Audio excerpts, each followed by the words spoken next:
welcome back to Building a Fighter. My name is Dr. Austin Shane, sports chiropractor in Scottsdale, Arizona. With me, as always, badass strength coach in Denver, Colorado, Alex Friedman.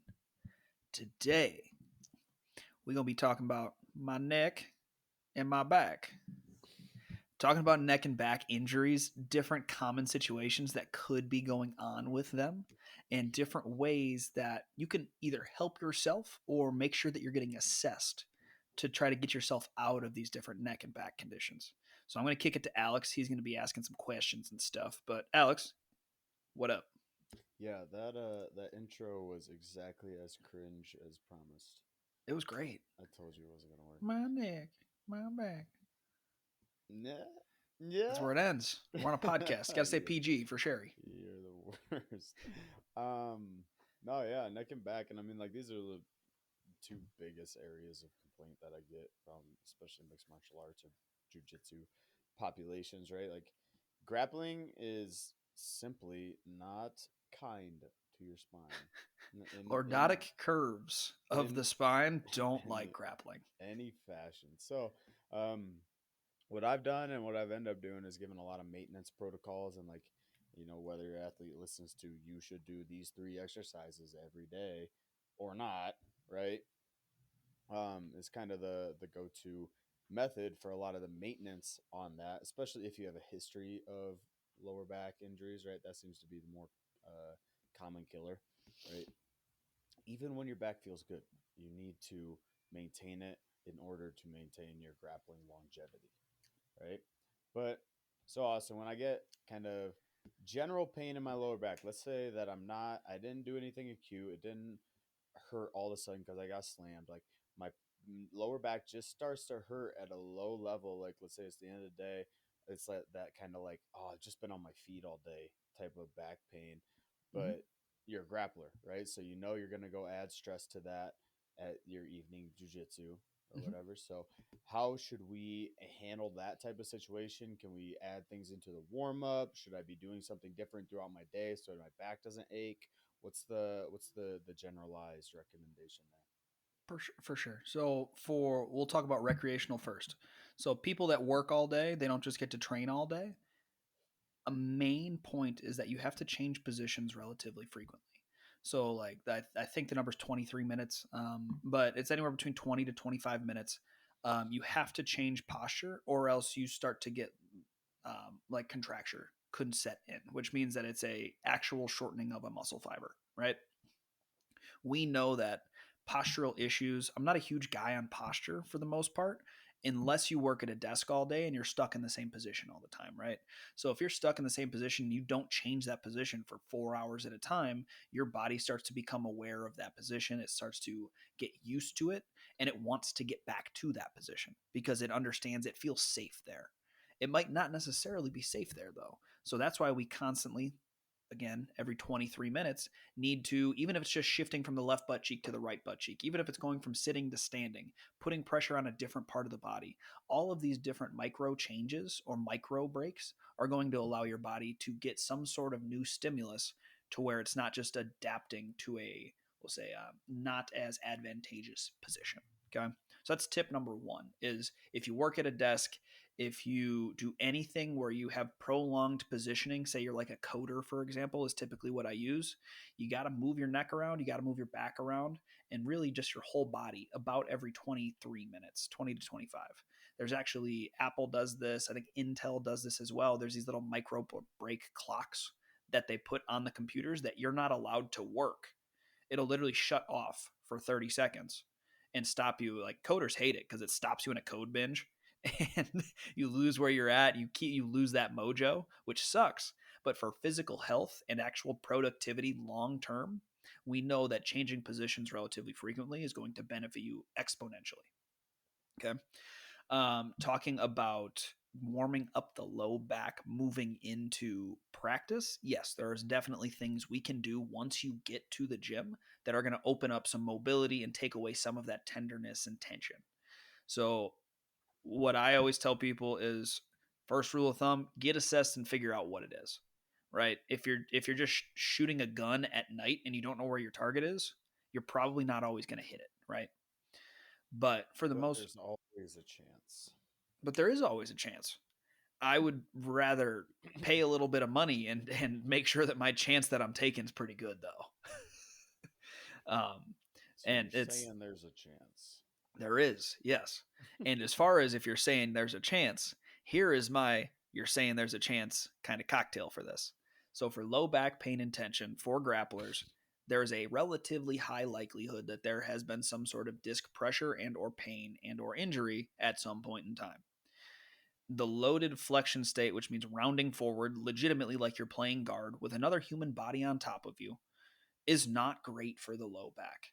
You have to have you have to be extremely efficient at bracing your core to not put increased pressure on the low back when playing a bottom game or an inverted game, or even like if you're in turtle and somebody's on top. That game in jiu-jitsu, that puts a lot of pressure because of that forward flexion on the disc, and that can cause irritation. So our number one thing for irritation, if flexion's what's hurting it, let's do the opposite. Typically that is the answer at the end of the day. Like that's what people pay me for. It's like, "Oh, this hurts." Well, let's figure out the opposite of that thing, and that typically takes care of that pain, right? So if you flex too much, which wrestling and jiu-jitsu are extremely flexion-based sports, we're going to do the opposite. We're going to do prone press-ups.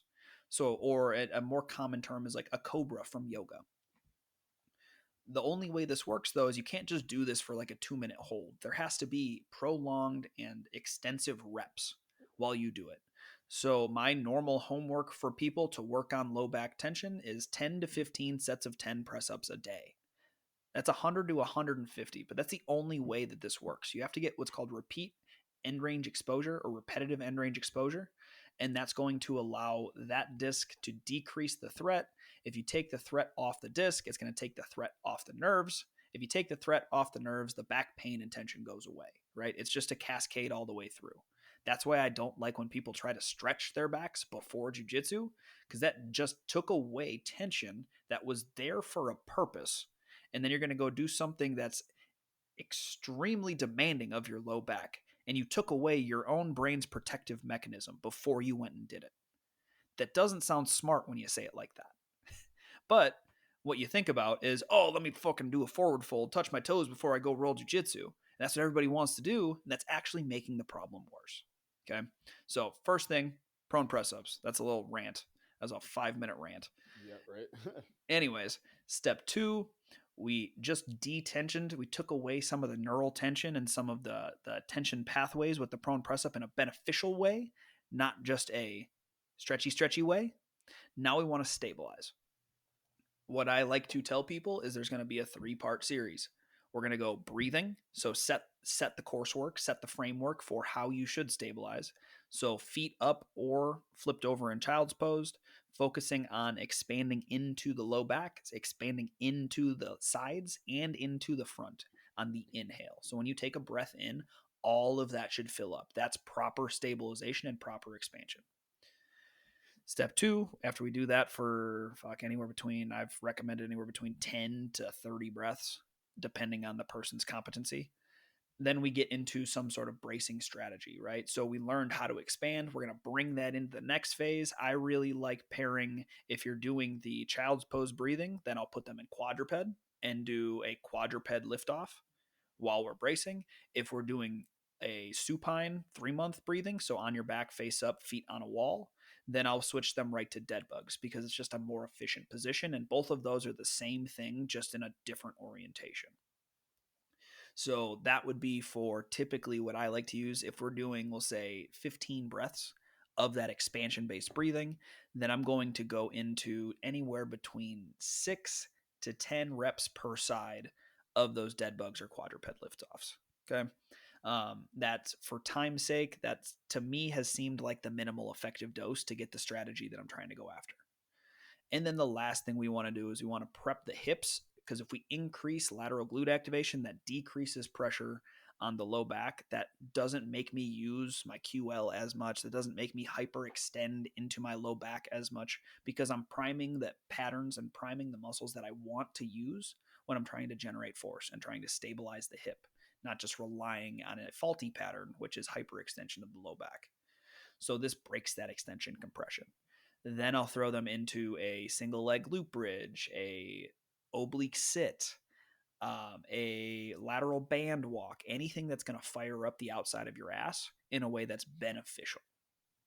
So those three, technically those four, are going to be my kind of like remedy for a constantly tight back before jujitsu. And it's going to take probably 2 months for this to take care of itself, right? Normal physiologic healing when you're not trying to fuck it up 3 times a week is about 4 to 6 weeks. So you got to think you're looking at 6 to 8 as long as and if you're doing jujitsu all the time, just because you're adding negative stimulus when we're trying to cause something to heal.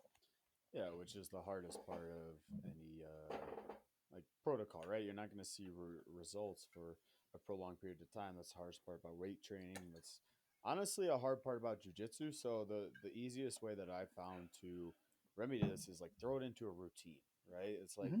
I don't do practice until I go through this series, right? It's like Yep. putting your wrestling shoes on to wrestle. You need to have them. It's tying your gi belt to go rest or to go grapple in the gi. Like it's something you have to do, right?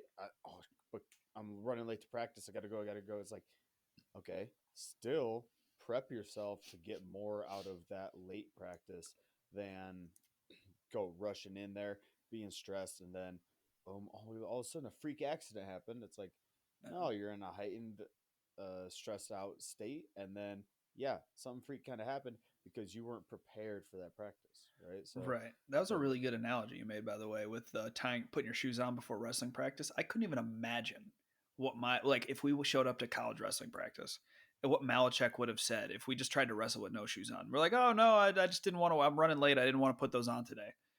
yeah, I Like, didn't feel like warming up, you know? how dumb that sounds. Yeah, right. But a lot of people like they don't think like that as far as warm-ups. Like they Yeah, think that because it's a part of their physical body, it's not a piece of equipment, that it isn't a necessity. When yeah, in reality, if you find something that works, that should be a fucking necessity because you're trying to get 100% out of every single practice. If you're yeah, in dude. pain, if you're limited, if you're tight, you're not going to get 100% out of that practice because your brain is going to shut off before it wants to feel more pain. Yeah, dude. I mean, all your body is a vehicle to express movement, Yep. right? And so, like, if your vehicle's fucked up, you don't get to express your movement, and like that's penalty enough. Mm-hmm. But then on top of that, here's a whole bunch of pain, right? Yep. Like, especially in instances where my back's been injured, or I can't lift, or I can't do jujitsu, or this or that. It's like the pain is a inconvenient side effect. I can deal with the pain, whatever. The Mm-hmm. worst penalty for that is I can't go do the thing I want to do, Mm-hmm. right? So like that's where all this come from is like be able to do what you want to do more frequently, right? Yep. And so take care of your body, do the upkeep type of stuff, and make it part of your routine and an essential necessity. Like again, Yeah. it's Well, just a good saying that was told to me by a mentor of mine, Dan Loof, who was at the first gym I ever worked for, was 5 minutes of warm up is going to save you 5 weeks off the bench because you're injured. true. That's all. It's 5 fucking minutes. That's all it takes. Yeah, But you'd rather be just run into practice without being prepared than actually prepare yourself and put yourself at an increased risk of anything bad happening. right. So I mean, again, sounds easy, and we can rant all we want about it, but like in some contexts you don't know until you know you're Yeah, not there for until you sure. fucked yourself up and then you just need to learn that lesson. And again, we can preach till we're red in the face, but it's like learn that. Well, I Hopefully we can save people to learn that lesson before they well, I mean, a goal and a dream of mine is getting skill coaches to understand this. That's why, like, I want to. That's why I wanted to talk about this podcast, was because I wish this knowledge was known by skill coaches, right? yeah, Because then that's already integrated into the warm up. Like, if I'm giving a blanket recommendation, it's a fucking blanket recommendation, which means this is not going to hurt the people you're working with. It's probably going to benefit them, even if it's not individualized to them. Even if you get 70% out of it, that's 70% you weren't fucking doing before. yeah, So implementing prone press ups into a warm up as a part of the whole class's warm up. So people that are running a little bit behind can jump right in. It's a part of it. yeah, Adding in dead bugs, not just shrimping down the fucking mat. These are things that skill coaches can, it's an easy fix for a skill coach that keeps people on the mat, which, whether you're a skill coach or a business or the person that owns the gym, more people on the mat means more money in your pocket and a happier team. All of these things are good if you just make minor like switches, minor critiques of what you're doing, and add in just some anatomical benefit of beneficial positions. Right, and to your point there, like as far as skill coaches, like the one resource that I know skill coaches don't have enough of is time. Right, like Mm-hmm. Yeah. everybody's strapped for time. Every practice is by the minute. Fuck, we didn't get to that thing. We didn't have enough time, and like, oh, this drill took way longer to explain, or took way longer for the athletes to get than I planned. Blah blah blah. It's like, okay, but these processes are already in place, right? Like your athletes are gonna warm up. Okay, you're gonna do the basic fundamental drills, whether it's stripping down the mat or flow sparring or hitting your combinations on your mitts, whatever. You're gonna do that stuff.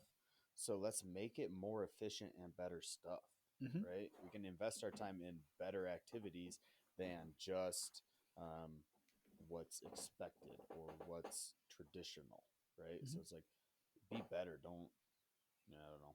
Be worse. That's pretty fucking straightforward, Be better, don't suck. right? It's the name Okay, of the so let's podcast right there. there you go. Not the shitty intro you My neck, my back, be better, don't suck. did. Okay, there that's a little better. All right. So let's go a little bit to a different avenue. Now I did have a traumatic incident, right? Like so my back hasn't been hurting and either I got dumped on my head or I picked up a deadlift that I wasn't prepared for, and Mm-hmm. bang, now my back's locked up, right? And then again, that's been me, 8 to 10 times over the last 5 years or whatever. So it's Mm-hmm. like, what's a go-to generalized remedy for that? How do we get your back to chill out and settle the fuck down? Yeah. So again, caveat: you got to figure out what it is. This, as soon as you feel real pain, that's when you really need to see a healthcare professional and get some eyes on it. If it's just tension, then the thing I said before, those 4 exercises, that's gonna pretty much fucking handle all low back tension. That's normally the go-to, and it works really well in my experience. But as soon as you have pain for more than 2 days, or if it's a sharp pain, or you felt a pop, or you feel radiating down your leg or in your ass, it feels like electricity. All of these are real signs that you're out of your element, Donnie. Like you don't know what's happening. So you need to actually get a game plan in check. You don't have to. You should keep going back, but you don't have to keep going back. You just got to figure out what the fuck it is. Yeah, Once you figure out what the fuck it is, you pay for one examination and you should follow that person's plan of care. But if you can't pay for more than that, as soon as you know what it is, the internet's so vast, there's probably something good for you that you can find, right? So I feel like I always preach to the choir on assessments and getting assessed and figure out what's going on and making sure that you're taking care of it. But I know because it's my job, doing one good assessment, paying $165 for a really good thorough examination is going to save you thousands of dollars on the back end of trying to find these other bullshits, doing another general theme, doing another just random exercise you found on YouTube that wasn't targeted towards your specific issue. So, soapbox, jump off. What you do is, as soon as you feel pain, you got to figure out what's causing the pain, right? So we have to figure out through some sort of, whether it's provocative testing or just movements of on your own right after it happened. If you can move, you're not just locked in spasm. Um, what is pissing this off? Because that helps. That's the main key clue to figuring out how to take away the symptoms. Is how is this pain, or how is this electricity, or how is this thing happening in my body? So once you figure out what's happening in your body, you have to figure out the quality of the pain with which it's happening. So is it sharp? Is it dull? Is it achy? Is it electric? Is it burning? Because again, all of that is going to lead you to a closer pathway. And this is just a self-assessment getting us to, I'm going to give three basic pathways after. So once we know the first 2 steps, then we're going to follow that up, and then we can kind of move into our generalized categories, which are electric pain, which is nerves, mechanical pain, which is just like pressure on the low back, a dull ache all the way through the low back that isn't really specific to one way, shape, or form. And then after we have mechanical, there's a third category which could be like internal. That's almost never going to happen. That in my experience so far, but I'm not internal medicine. For the most part, it's going to be mechanical or neurologic. Okay, so if it's internal, I mean, you could be thinking about like appendix rupture. You could be thinking about like kidneys. You could be thinking about like if you're pissing blood, like hey, get your kidneys checked, like shit like that. A lot of that can manifest as back pain if you're overtraining and getting rhabdo. And you start peeing blood, your kidneys are probably causing your back pain, bro. But outside of that, normally it's going to go into the second most common, which is structural. Structural is going to be like your facet syndrome, so your bones are pushing on each other over and over again. It's extremely sensitive. We could have just tight low back from just overarching the entire time, so your extension, compression, stability strategy, which is going to cause that pain that you're feeling. Or we could also have, I guess technically on the structural sense, we can talk about spondies as well and spondylolisthesis. But I'm going to stay away from that one because that tends to go neurologic anyways.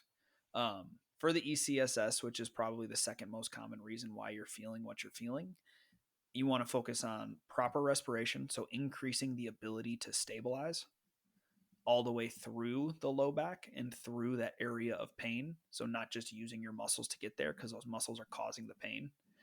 And then you want to focus on trying to turn those off through activation. And that sounds like an oxymoron, but we want to activate the anterior to decrease pressure on the posterior if it's a structural issue. So this is going to be like our hollow hold position. This is going to be our like a GHD sit to the sky, not doing a reach towards your toes. This is going to be like a wall sit with a forward press. All of these different movements are great ways to try to break that extension compression and decrease the tension in the back, but increase the activation in the front. The last way is going to be our neurologic. If you feel electric, if you feel zingers, if you feel your back is super tight and you have sharp ass heel pain or sharp ass bottom of the foot pain or on the outside of the calf or behind the knee and your back's tight, this is all potentially for or potential for neurologic. With this neurologic, then we want to try to decrease the neural threat. Typically, that's going to be through neurodynamics, so like sciatic nerve sliders, or like static openers, which are going to open up where the nerves are leaving the spine. All these videos are available at buildingafighter.com, by the way. And then it could also be, if it's not one of those means, it's going to be a disc issue. So, like we talked about earlier with the prone press ups, we're going to be trying to find the area of complaint. After we find the area of complaint, we find the movement that irritates it. Hey, let's find not just a movement that irritates it, find a movement that makes it better as well, which is typically our extension or our prone press ups, but it could also be lateral shifts too. And then we can progress from that and trying to stabilize the trunk similar to the structural way. So doing our dead bug cascade so it's not putting excess pressure on the nervous system or on the disc, which could be compressing. Yeah. That was a Well, lot. I would say out of all of that, most people that I have with back pain, like I feel like breathing helps Yeah. detension. And so just breathe. Yeah. I That's like all you that. got to do is breathe. Yeah. Forever. um, no, Dude, this honestly, is what I nerd out about every day. Like I know, it's I cool know. because this is a visit. Like I'm just giving my like part of my spiel whenever I talk to a coach about this stuff. Yeah, This is it's literally this is just my your flow thing. chart. It's your Yeah. flow chart, right? Like, Yep. or what avenue are we going down for this patient's problems, right? And so, a lot of people that when or if we're lifting and they start to have low back pain or tightness or whatever, again, that's not for me. Again, what I've seen, 90% mechanical, right? So, all right, let's Mm-hmm. put you on your back. Let's breathe and expand, right? Like that's going to take care of a lot of the stress and tension, and then let's try and go do things better. Yep. Essentially is where we're at. So I don't quite do all the diagnostic that you do. That's not my scope or job practice, but I think it's a good awareness to have in yourself when that ultimately does happen to you, Mm-hmm. because people that have their back lock up or they quote unquote throw their back out, right? This is more than likely going to be a repeat customer. is going to happen again. It's going to happen, Yes, especially if you don't it's address it and it's take about this path of thought. 80% chance of it it's like 82% chance of it happening again after one bout of back pain. 82% chance it will recur. What if you follow all these steps to a T? Do you have a percent chance that juxtaposes that? I don't know one human on Earth that has done that To a T? to a T. I don't think anybody's ever been perfect. Ah, well, I mean, I'm here. It's true. No, no, it's there's no statistic on that just because that just doesn't normally happen. There's inevitably going to be a slip up, and I don't want it to sound like you have to do these things every day forever, right? But if you're going through a part in your life where you're increasing stress on your body, aka doing a combat sport, you should probably try to take care of your body a little bit more, right? If you decrease the increase quote unquote negative threat on the body, you also don't have to, or you can decrease the positive threat on the body or the positive steps on the body too. Yeah, But if you want to do this forever, the older you get, the higher the likelihood of back pain. Also, the higher the likelihood of back pain, or I guess the likelihood of back pain could be decreased if you start implementing a strategy. So it's really important, right, when you get to around 35 ish, to really have this strategy dialed in if you've decided this is something you want to do for the rest of your life. yeah, yeah. No, I think that's really fair, and I think it's worth knowing in and of yourself and being aware of it too, right? Like, or I'm feeling this type of pain. It's like, this is maybe something I'm out of my depth with, or it's Mm-hmm. like I'm feeling this level of pain, and last time I just took 2 weeks and really hammered out my rehab, and then I was good to go again, right? Because for me, the ultimate goal is to be robust, right? Mm-hmm. Like I don't want to have to not do a thing. Oh, I shouldn't bend over and pick up the weight like that because I know I'll hurt my back. It's like I should not, in my line of work or my own personal experience, it's like my lower back should not hurt if I'm picking up a 45-pound plate off the ground. Yep. You know, I should be robust enough to handle that. If it does hurt, what am I doing to cause that stress, or how am I failing to prepare myself adequately for that in the future, right? Mm-hmm. So it's like, oh shit, I've been grappling a ton and I haven't really kicked up my rehab exercises, or I haven't kicked up my training routine or my warm up routine, right? It's like, okay, identify the weakness, go address it, right? Or, in another sense, it's like, I didn't really warm up, or I haven't been doing any of my maintenance stuff, and I haven't been doing jujitsu. Like, I feel like that's another avenue that people experience low back pain and stiffness from the inactivity as well. Mm-hmm. And maybe that even prevalent with fighters when they get on their off camp, right? It's like, oh man, I haven't moved around and I feel like shit, right? So it's like being generally aware of your movement and your practices, your daily practices, and how that's affecting how you feel at any moment. I think is hugely important to people that experience low back pain. Yeah. We didn't talk about the neck much. So my back.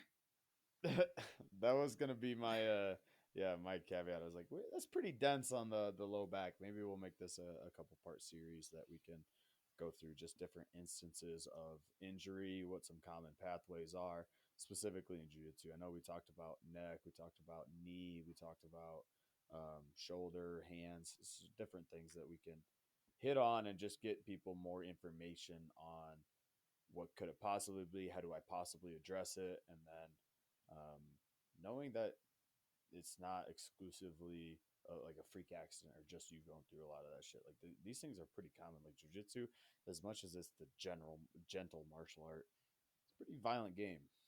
Yeah, it's hard. It's hard on the body. Yeah, It's the emphasis of the entire sport is to put stress on joints. yeah, right. But yeah, I mean, this is, I guess, the back part one. Hopefully, next time we'll talk about the neck. So, my neck, my back will be the title. Nothing. I just I'm over that. It's not working for me. Well, this this is building a fighter. So if you got to get in touch with us, all of our information is in the show notes. If we also have building a fighter programs at our disposal, so that's going to be at buildingafighter.com. We have our custom programs, we have our monthly membership options, and then we also have our pre-made programs like the wrestler grind, like our out of camp series, as well as a couple conditioning programs as well. Well, I So think one that we should definitely mention here is the low back course. that's true. So we do have the low back course available. I forgot honestly that I made that. Um, Classic. I just don't check up on it much. I made it like 3 years ago, but so yeah, we have a low back pain course that you can take. That is a month-long series of drip content that focuses on the generalized step of if you've previously had low back pain. This is something you can implement into your month to decrease that tension and put positive steps in place to try to fix that low back pain in the future. So, well, this is Dr. Austin Shane, Alex Friedman. and we are out.